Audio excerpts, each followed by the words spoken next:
طاب المساء مشاهدينا واهلا بكم الى النشره الجويه في صوره الساطع لهذا اليوم. الاجواء غائمه مع احتمال تساقطات مطريه بطنجه بالاطلس وايضا بالسهول الاطلسيه الشماليه.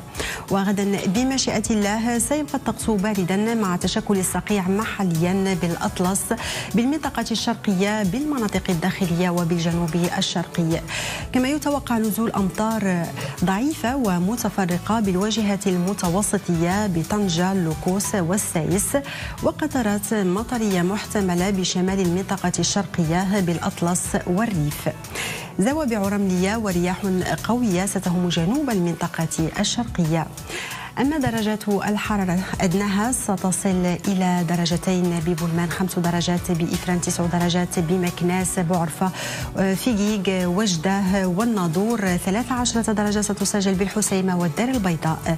وخلال الظهيرة مرتقبة 24 درجة بوجدة، 22 درجة ستسجل بسطات والجديدة، 21 درجة بالدار البيضاء، 20 درجة بطنجة، 18 درجة بتطوان، 19 درجة ستسجل بالحسيمة، تازة وفاس. وبوسط المملكة الأجواء عموما ستكون قليلة السحب إلى غائمة، خصوصا بشمال مرتفعات الأطلس الكبير وبشمال السفوح الجنوبية الشرقية.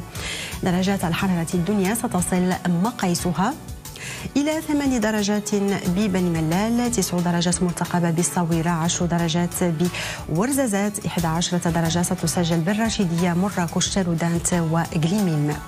أما المقاييس العليا ستصل إلى 27 درجة بطاطا زاغورا، 26 درجة بأرفود، 24 درجة مرتقبة بمدينة الراشدية، و21 درجة ستسجل بآسف الصويرة وأكادير. شمال الأقاليم الجنوبية الأجواء بإذن الله ستكون مستقرة ومشمسة على العموم. درجات الحرارة ستصل مقاييسها إلى 12 درجة بالسمارة، بكرة، العيون وطنطان، 14 درجة ستسجل ببوجدور، و15 درجة بطرفاية. خلال الظهيرة مرتقبة 29 درجة بجلدة زمور، 27 درجة ستسجل بالعيون، بكرة، سمارة والزاق. وبأقصى جنوب المملكة الأجواء أيضا مستقرة ومشمسة. درجات الحرارة ستصل إلى 15 درجة بالدخلة، 16 درجة ببرنزران، و17 درجة ستسجل بكل من أوسرد والقويرة. وخلال الظهيرة مرتقبة 32 درجة بأوسرد، 31 درجة ببرنزران، 30 درجة ستسجل بالقويرة، و25 درجة بمدينة الداخلة. البحر سيكون قليل الهيجان إلى هائج بسواحل الواجهة المتوسطية، وسيكون هائج إلى قليل الهيجان بسواحل البوغاز، هائج إلى كثير الهيجان على طول السواحل الأطلسية، وسيكون محليا قليل الهيجان إلى هائج بالسواحل ما بين طرفايا وبوجدور.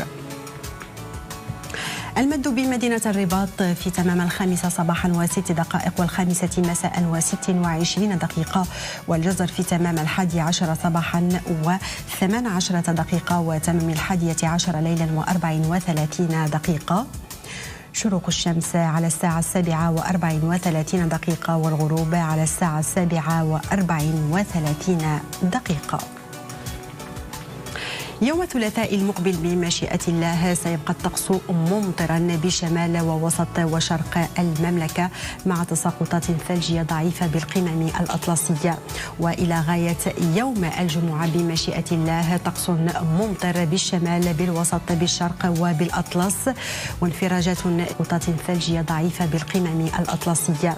وإلى غاية يوم الجمعة بمشيئة الله طقس ممطر بالشمال، بالوسط، بالشرق وبالأطلس، وانفراجات جوية مرتقبة خلال يوم السبت بأغلب مناطق المملكة.